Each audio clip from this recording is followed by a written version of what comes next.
তাহলে দেবের খাদান চলচ্চিত্রটি সম্প্রতি কলকাতার প্রেক্ষাগৃহে মুক্তি পেয়েছে বলে জানা যায়, যার প্রেক্ষাপট আপাতত তার ভক্ত অনুরাগীরা তার এই চলচ্চিত্রটি দেখছে বলে জানা যায়। পাশাপাশি আরও জানা যায় যে চলচ্চিত্রটি দেখার জন্য দেব ভক্তদের মধ্যে বেশ কিউরিসিটি লক্ষ্য করা গিয়েছে। তাই তো বলাই বাহুল্য যে চলচ্চিত্রটিকে দেখাকে কেন্দ্র করে সিনেমা হলে দর্শকদের ভিড় দেখা যায়।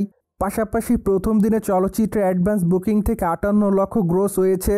সেই সাথে কলকাতা এবং কলকাতার বাইরে প্রায় অনেকগুলো সিনেমা হল হাউসফুল ছিল বলে জানা যায়। তাই তো বলাই বাহুল্য যে চলচ্চিত্রের প্রথম দিনের ওপেনিং হয়েছে 1 কোটি রুপি, যা অবশ্য বেশ ভালো মাত্রায় যোগ করেছে চলচ্চিত্রের ইনকামের খাতায়। তাই তো ধারণা করা যাচ্ছে চলচ্চিত্রটি এবার বক্স অফিসে রাজত্ব করবে, কেননা খাদান চলচ্চিত্রের গল্পটি দেব ভক্তদের কাছে নজর কেড়েছে। পাশাপাশি দেবকে এবার অ্যাকশন মোডে দেখা গিয়েছে চলচ্চিত্রের পর্দায়। তাছাড়া চলচ্চিত্রটিতে একসঙ্গে দেব 2টি নায়িকার সঙ্গে রোমান্স করেছে। পাশাপাশি চলচ্চিত্রের খল চরিত্রে এবার দেখা গিয়েছে যিশু সেনগুপ্তকে।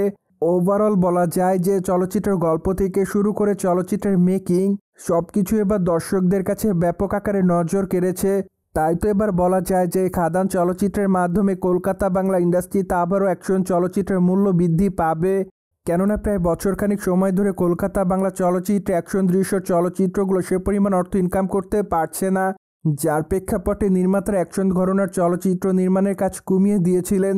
কিন্তু দেব বর্তমানে খাদান চলচ্চিত্রের মাধ্যমে আবারও প্রমাণ করে দিলেন যে চলচ্চিত্র গল্প এবং মেকিং যদি ভালো থাকে তাহলে অবশ্যই সেই চলচ্চিত্র দর্শকদের কাছে গ্রহণযোগ্যতা অর্জন করবে। পাশাপাশি বক্স অফিসে দাপিয়ে বেড়াবে চলচ্চিত্রটি, এমনটাই দাবি করেন টলিগঞ্জের superstar Dev. By the way, বর্তমানে দেবের হাতে বেশ কয়েকটা প্রজেক্টের কাজ আছে বলে জানা যায়। তাই তো ধারণা করা যায় আগামী দিনে এই তারকা তার নতুন চলচ্চিত্রের শুটিংয়ের কাজ শুরু করবেন।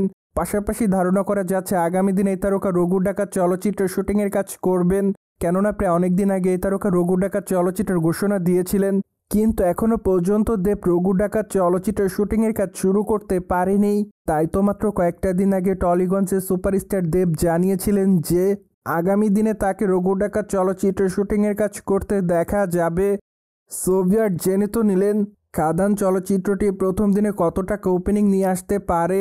ফলে বিষয়টি নিয়ে আপনাদের কোনো মতামত থাকলে কমেন্ট বক্সে জানাতে ভুলবেন না। Subscribe our channel for more update.